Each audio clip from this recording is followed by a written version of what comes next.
রেশমি শুন, কালকে রেখাকে দেখতে পাত্রপক্ষ আসবে। নাস্তাগুলো খুব মজা করে বানাবে। মেহমানদের যত্নার্থীতে যেন কোনো কমতি না থাকে। ঘর দুয়ারগুলি একদম পরিষ্কার পরিচ্ছন্ন করে রাখবে। পাত্রপক্ষ খুবই বড় লোক। আমি চাই না কোনোভাবেই এই সম্বন্ধ ভেঙে যাক। যদি তোর কারণে এই সম্বন্ধতে কোনো সমস্যা হয় তাহলে দেখবি তোর পিঠের চামড়াও রাখবো না আমি। তাই সব কাজ মন দিয়ে করবি এবং সাবধানতার সাথে করবি। ঠিক আছে চাচি, তুমি কোনো চিন্তা করো না। আমি সব কাজ সুন্দর মতো করে রাখবো। মেহমানদের যত্ন আত্মীতে আমি কোনো ত্রুটি হতে দিব না চাচি। তুমি এত বোকা কেন? তুমি যে ওকে সব কিছু এভাবে শিখিয়ে পড়িয়ে দিচ্ছ, ও যদি কুটনামি করে আমার এত ভালো সম্বন্ধটা ভেঙে দেয়, তার থেকে বরং এক কাজ করো, তুমি ওকে ওদের সামনে যেতেই নিষেধ করো। ওদের সামনে যাওয়ারই কোনো প্রয়োজন নেই। আমি বোকা না তুই বোকা? তোর দিকেও তুই তাকা, ওর দিকেও তুই তাকা।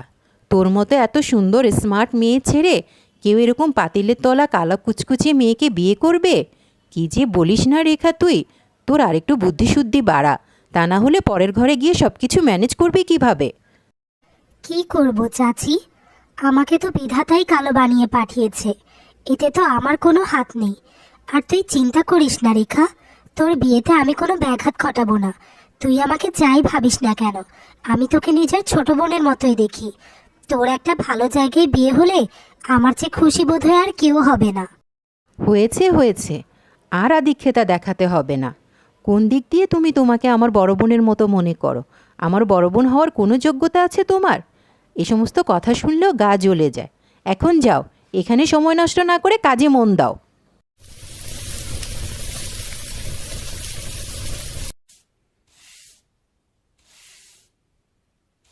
আপনাদের আতিথেয়তায় মুগ্ধ হয়ে গেলাম। খাবারগুলো অনেক ভালো হয়েছে।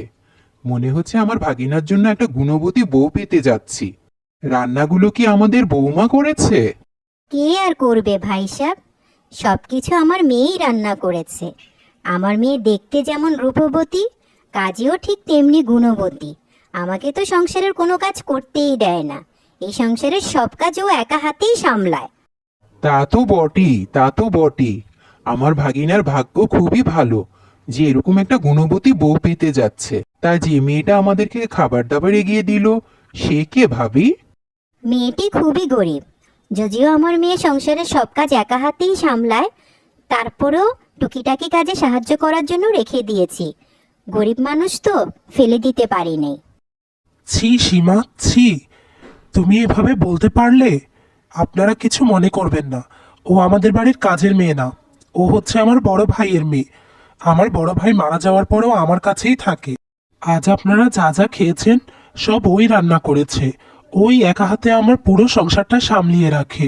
সৃষ্টিকর্তা ওর গায়ের রং কালো বানালেও গুণ কোনো অংশেই ওকে কম দেয়নি। আমাকে আপনারা ক্ষমা করবেন, কিন্তু মিথ্যে কথা বলে আমি মেয়ে বিয়ে দিতে পারবো না। এখন আপনারাই চিন্তা ভাবনা করে দেখুন। আপনি এইভাবে মিথ্যে কথা না বললেও পারতেন ভাবি। মেয়েটার গায়ের রং কালো, তাতে তো ওর কোনো দোষ নেই। সৃষ্টিকর্তাই ওকে কালো করে তৈরি করেছে। আর যে ঘরে মেয়েকে কাজের মেয়ে বানানো হয়, সে ঘরে আর যাই হোক সম্বোধন করা সম্ভব না। দয়া করে আমাদেরকে ক্ষমা করবেন, আমরা গেলাম। তুমি কেমন বাবা? অন্যের মেয়ের জন্য নিজের মেয়ের এত বড় সর্বনাশ করলে। নিজের মেয়ের এত ভালো সম্বন্ধটা ভেঙে দিলে। এই ঘরে যদি আমার মেয়ের বিয়ে হতো, আমার মেয়ে রানীর মতো থাকতো। তোমার কারণে আমার মেয়ের বিয়েটা ভেঙে গিয়েছে।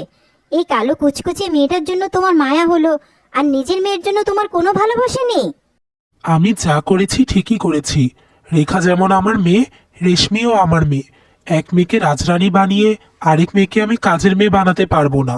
ওনাদেরকে যত যত্ন করে মিথ্যে কথা বলেছিলে, নিজের মেয়েটাকে একটু যত্ন করে কাজকর্ম শেখাও, তাহলে দেখবে আমাদের মেয়েকে আরো ভালো জায়গায় বিয়ে দিতে পারবো।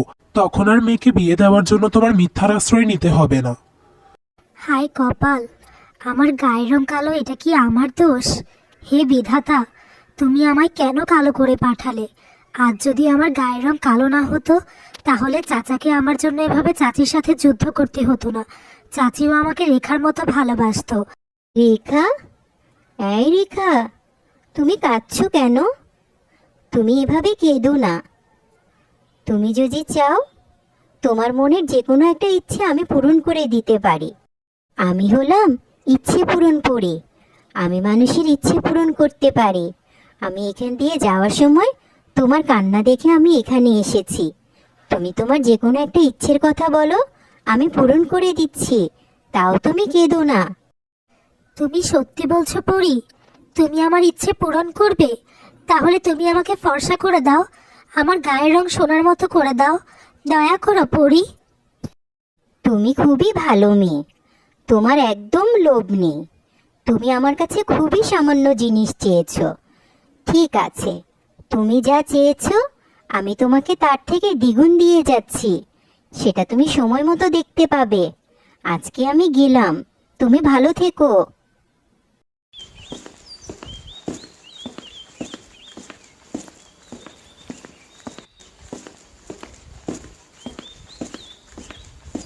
কি ব্যাপার, তুই রাতারাতি এত ফর্সা হয়ে গেলি কিভাবে? কি ঘটেছে তোর সাথে, খুলে বল তো। তেমন কিছু না মা, কাল রাতে আমার কাছে এক ইচ্ছে পূরণ পরি এসেছিল। পরীকে আমি ইচ্ছার কথা বলতেই পরি আমাকে এমন ফর্সা করে দিল।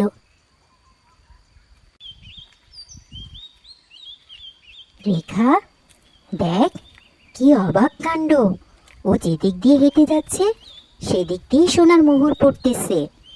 তোকে আমি বড়লোকের ঘরে বিয়ে দিতে চেয়েছিলাম, এখন তো মনে হচ্ছে এই সোনার মোহর বেচে আমরাই অনেক ধনী হয়ে যাব। তাড়াতাড়ি করে সোনার মোহরগুলো কুড়িয়ে নে, কেউ দেখে ফেলার আগে।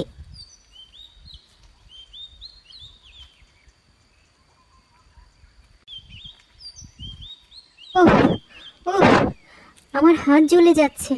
রেখা, তুই দাঁড়িয়ে দাঁড়িয়ে তামসা দেখছিস? তাড়াতাড়ি করে পানি আন, আমার হাত জ্বলে পড়ে ছাই হয়ে যাচ্ছে। তাড়াতাড়ি কর।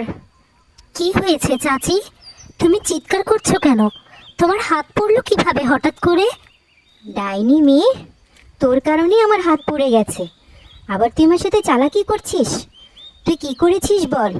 তোর ফেলে যাওয়া স্বর্ণ মুদ্রাগুলো তুলতেই আমার হাত পুড়ে ছাই হয়ে গেল। তুই আমাকে সোনার মোহরের লোভ দেখিয়ে আমাকে আগুনে পুড়িয়ে ফেলে মেরে ফেলতে চাচ্ছিস, ডাইনি কোথাকার। কি হয়েছে? কি বলছো তুমি এসব? কোথায় সোনার মোহর? কোথায় আগুন? আমি তো কিছুই দেখতে পাচ্ছি না। মেয়েটাকে সারাদিন মিথ্যে অপবাদ দিতে দিতে তোমাদের মামের অভ্যাস খারাপ হয়ে গেছে। এখন কি দিনের বেলাতেও আজে বাজে স্বপ্ন দেখতে শুরু করেছো? তুমি বিশ্বাস করো, আমি মিথ্যে কথা বলছি না। ও যখন হেঁটে যাচ্ছিল তখন ওর গায়ে থেকে সোনার মোহর পড়ছিল। আমি মোহরগুলো তুলতে যেতেই আমার হাতে আগুন লেগে যায়। আমার হাত খুবই জ্বালা পোড়া করছিল। আমার কথা তোমার বিশ্বাস না হলে তুমি রেখাকে জিজ্ঞেস করো। এই রেখা, বাবাকে বলছিস না কেন? কাউকে জিজ্ঞেস করতে হবে না। এই প্রথম তুমি সত্যি কথা বলছো, অথচ কেউ তোমার কথা বিশ্বাস করছে না। তোমাদের মা মেয়েকে শাস্তি দেওয়ার জন্য এটা আমিই করেছি। এখন থেকে তোমরা রেশমির উপর যত অত্যাচার করবে আমি তোমাদেরকে ঠিক এভাবেই শাস্তি দিব। এখন তুমি রেশমির কাছে ক্ষমা চাও, তাহলেই দেখবে তোমার হাতে জ্বালা পোড়া কমে গেছে। তা না হলে কিছুতেই কমবে না। রেশমি, আমার অন্যায় হয়ে গিয়েছে মা, তুই আমাকে মাফ করে দে। পরি আমার চোখের আলো খুলে দিয়েছে। আমি আজকে থেকে রেখাকে যেভাবে ভালোবাসি তোকেও সেভাবে ভালোবাসবো। তোরা দুজনেই আমার মেয়ে হয়ে থাকবি। পরি, তুমিও আমাকে মাফ করে দাও। আমি আমার ভুল বুঝতে পেরেছি। আমি আর কখনো এরকম করব না। তুমি যে তোমার নিজের ভুল বুঝতে পেরেছো এতে আমি অনেক খুশি হয়েছি। এবং তুমি যে রেশমিকে তোমার নিজের মেয়ের মতো আপন করে নিয়েছো সেজন্য তোমাকে অনেক ধন্যবাদ। এর জন্য রেশমির গায়ে থেকে যে সোনার মোহরগুলো পড়েছে সেগুলো আমি তোমাকে উপহার দিয়ে গেলাম। তুমি সত্যি বলছো পরি? তোমাকে অনেক ধন্যবাদ। আয় মা রেশমি, তুই আমার বুকে আয়। আমি তো এতদিন তোকে চিনতেই পারিনি। আসলে তুই তো আমার সোনার মেয়ে।